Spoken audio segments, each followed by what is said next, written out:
Hello to my fellow history lovers and people that think if I learned something new today, it'll be a good day. And today we're on to the Battle of Valcour Island. There's going to be 22 major battles, and I think I have 6 of them. They're on a playlist on my YouTube channel. Look for 22 major battles.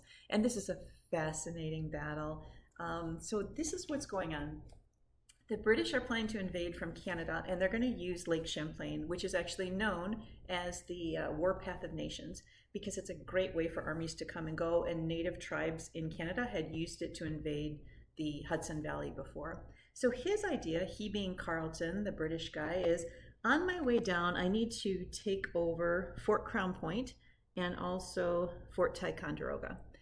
And at Fort Ticonderoga, and I actually just recently learned this, I didn't realize this, it's controlled by none other than Horatio Gates, who we will meet again at the Battle of Saratoga. But Horatio Gates knows this whole army's coming down, and he's like, I need somebody that's going to stop them. And so who does he choose? He chooses Benedict Arnold. So at the time, Benedict Arnold is considered quite the hero, and he has what my mom would call chutzpah, boldness. He'll go after him. So he's like, yeah, I'll meet the guy. So Arnold was known to kind of know the psychology of his enemy. That was one of his strengths. And he knew Carleton wouldn't be coming down with less than a pretty major fleet. And in fact, Carleton had ships built that had to be taken apart and then reassembled. I mean, talk about ships. Picture a model ship, but full size. They had to take it apart, reassemble that he's going to come down the Lake Champlain. So Arnold is thinking, okay, I'll just build my own fleet and we'll meet him.